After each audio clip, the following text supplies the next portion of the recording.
ताज्या बातम्या आणि वैविध्यपूर्ण माहितीसाठी हे यूट्यूब चॅनल नक्की सबस्क्राईब करा आणि नोटिफिकेशन बेल आयकॉनवर प्रेस करा. पृथ्वीराज चव्हाण साहेब म्हणजे ॲडव्होकेट पृथ्वीराज चव्हाण साहेब हे सांगोल्यातले एक जुने सामाजिक कार्यकर्ते, राजकीय कार्यकर्ते आहेत. दिवंगत भाई गणपतराव देशमुख यांच्यासोबत त्यांनी अनेक वर्ष सांगोला शहराचं राजकारण केलं आणि या राजकारणाला एक आदर्शवादाचा पायदंड घालून दिला त्यांनी.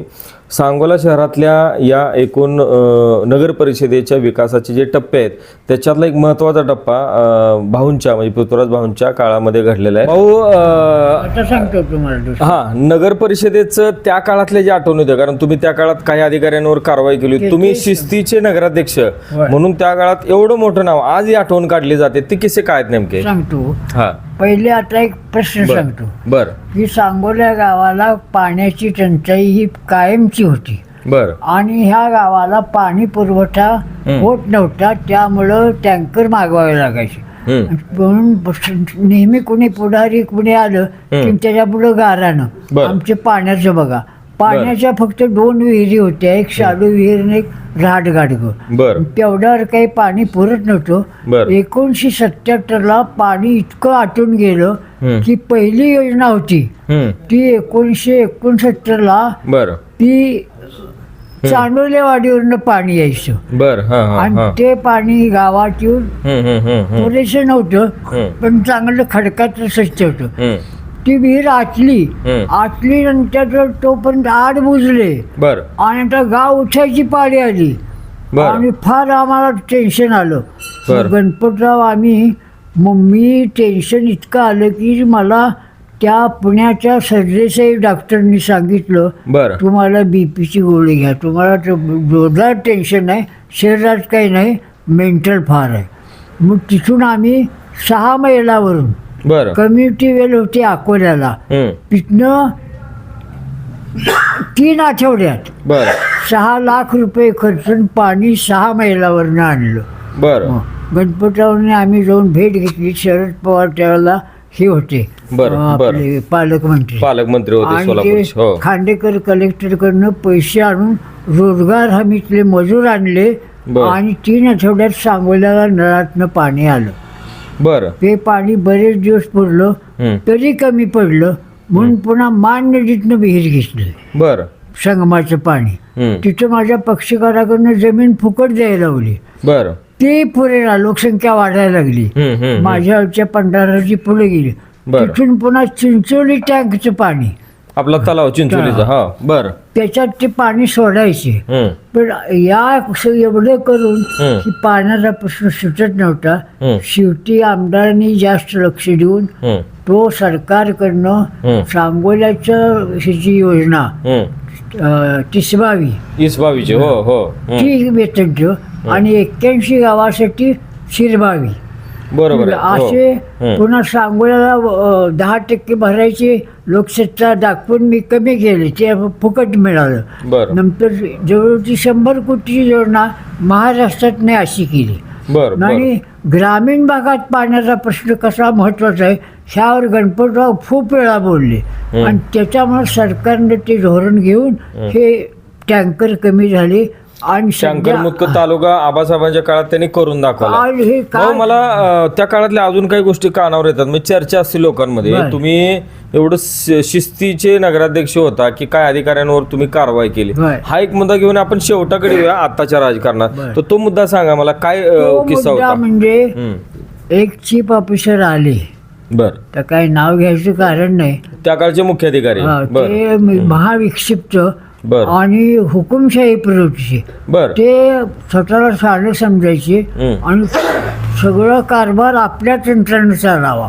म्हणजे अध्यक्षाला किंमत नाही, कोणाला काही नाही, आणि वाटेल ते करायचे. मग त्याचा आम्ही कंटाळलो. मला सुद्धा ते उलट बोलायचे. मी म्हणलं इनसबऑर्डिनेशन खाली तुमच्यावर केस दाखल करतो. मग युक्ती काय केली मी, ही कामं होऊ देना, इमारतीचे टेंडर काढलं, फार्मच द्यायचे नाही, लोकांना परावृत्त करायचं. असं 2 वर्ष चालल्यावर मी काय केलं, माझं हेर खातं होतं, काय गावात चालते कुठं काय कारस्थाने सगळी बातमी आणून द्यायची. त्यांच्यासाठी मी खर्च वाटेल तेवढा केला. तर त्या ग्रस्ताने जे जे बेकायदेशीर केलं, काही यंत्र मागवली, काय माल मागवला, काय भानगडी केल्या, त्याची पावती नाही, जकात नाही, असे सगळे मुद्दे काढले आणि ते गोळा केले, ऑडिट नोट्स काढल्या आणि एक सभा बोलवली की मुख्याधिकाऱ्याने केलेल्या कारभाराची चौकशी करून पुढील हे करावे, कार्यवाही व्हावी. मग ती सभा 6 वाजता सुरू झाली, ती 10ला संपली. बर. 4 सर्व सभाजना पटवट्याला उभा केलं, हातात पुस्तक घे, पाटणे वकिली स्पीकर ते जज होते, मी वकील आहे, दोघांना आम्हाला समजूत कर. नाही ते पुढचं काम सुरू, काहीच नव्हतं, लेखी सगळं आमच्याजवळ ठराव. या अशा म्हणलं चीफ ऑफिसरनी अमुक कलमाखाली गुन्हा केलेला आहे, त्यांच्यावर केस दाखल व्हावे. बरं. असे 10 ठराव केल्यावर तो स्वतःहून पळून गेला. म्हणजे राजीनामा दिला का त्याने, म्हणजे पदभार सोडला, बदली करून घेतली. बर. त्यानं इतकं ताप जाते, डीबी तर कंटाळा 22 हेलपाटी झाले म्हणला. बर. आपल्या असेंब्लीमध्ये. बर. मी म्हणलं काय नको, आमची परिस्थिती जवळ 50-60 ऑडिट शेख होते, जगदीश म्हणून ते होते ह्याचे मंत्री आपल्या नगर विकासचे. त्यांना मला गणपतावर घेऊन गेले. अहो ते म्हणले लोकांचे हे येणार, तुमचे पेन्शन येणार, आपलं पगार होईनात, ग्रँट्स येणार. मग ती म्हणले हे बघा तुमचा कारभार कसा आहे पूर्वीचा, सगळा अंडागुंडे अंडानुंडे उजळपट्टी, तुम्ही तयार आहे का? मी म्हणलं मी लिहून देतो की हे सगळं मी नीट करेन. मग ग्रँट आली. भाऊ त्या काळात तुम्ही नगराध्यक्ष असताना पाणी पुरवठ्याचा तुम्ही खूप महत्वाचा प्रश्न त्या काळात मार्गी लावला. नाही गाव हे शांतता आणि पाणी नसतं तर वाढलंच नसतं. अच्छा. बरं. ह्या गोष्टी महत्वाच्या ठरलेल्या आणि आबासाहेबांचं खूप याच्यावर बारीक लक्ष होतं या गोष्टीवर. कारण ते दररोज ते काय म्हणायचे मला, तुम्ही शहाणे आहात, तुमचे तुम्ही निर्णय घ्या. बर. बर. मी फक्त सरकार हस्तक्षेप कधी करत होते का तुमच्या कामात? हस्तक्षेप कधी नाही, म्हणजे ते पूर्ण स्वातंत्र्य देत होते त्या ह्याच्यामध्ये. एवढं स्वातंत्र्य असं की तुम्हाला आश्चर्य वाटेल, लोक का माझ्यावर हे झाले. ज्या लोकांनी मला विरोध केला त्यांच्या घरपट्ट्या पूर्वीच्या वाढवल्या होत्या आणि माझ्या समर्थकांच्या होत्या त्या कमी केल्या होत्या. तर अशा 1-2-3 केसेसमध्ये मी माझ्या विरुद्ध जे लोक गेले त्यांची घरपट्टी कमी केली आणि समर्थकांची वाढवली. बरं भाऊ, मी आता शेवटाकडे येतो. आपले प्रेक्षक खूप वेळापासून मुलाखत बघतायत. भाऊ, आत्ताच राजकारण तुमच्या कानावर आलंय की आता सध्या राजकीय ज्या घडामोडी घडतायत सांगोला शहराच्या अनुषंगाने विविध विचारधारांचे पक्ष शहरातल्या राजकारणात प्रवेश करतायत. पूर्वीच्या काळी असं होतं का, आणि आता जे होतंय त्याच्याकडे तुम्ही कसं बघताय? म्हणजे राज्य लेवलचे पक्ष ह्याच्यात इंटरेस्ट घेतात, तुमच्या काळात ह्या गोष्टी नव्हत्या त्या ह्याच्यामध्ये? नव्हत्या. बरं. अगदी बघा, पूर्वी ब्रिटिशांच्या काळात तर 1926 पर्यंत मामदारच होते, मामलेदार होते. होय होय होय. आता गेल्या आमच्या 100 वर्षात आज 32 नगराध्यक्ष झाली. बरं. 32. तुम्हाला कोण किती सांगू द्या का नको? नाही, माझं काय म्हणणं आहे भाऊ, आता आहे बघा, राजकीय पक्ष हे ह्याकडं हे पक्ष का वळतात, तर मोठी शहरं ते का पुन्हा 5 वर्ष रद्द करून 3 आली. तर या प्रयोगानं माझ्याच्या बरेचसे काँग्रेस विरोधी लोक अध्यक्ष झाले, नगराध्यक्ष. बर. सांगली घ्या, तुमचं ठाणे घ्या, बऱ्याच ठिकाणी माझ्यासारखे तुमच्या पंडितराव हे जे विचार करली. पण असे चांगले स्वतःची प्रतिमा असणारे लोकांनी निवडून दिलं. तर ह्या डोळी जर होईल, शिकलेल्या लोकांचे सिटी आणि टाउन मधले मतदार हे जर त्या मागं गेले तर काँग्रेस पक्षाला हानी होईल. म्हणून सरकारनं दिघे समिती नेमली. त्या दिघे समितीच्या लोकांनी सुद्धा ही लोक नियुक्तीच पद्धत बरी आहे म्हटले, तरी पण ती त्यांना पसंत नसल्यामुळं पुन्हा 3 वर आणले. अगदी अगदी. आणि मग त्याच्यामध्ये खरं लोकांचं मत होतं असंच राहू द्या, पण खाली लोक आपले पाहिजेत. सुदैवानं माझ्यामध्ये 2-3 लोकांचा फरक होता.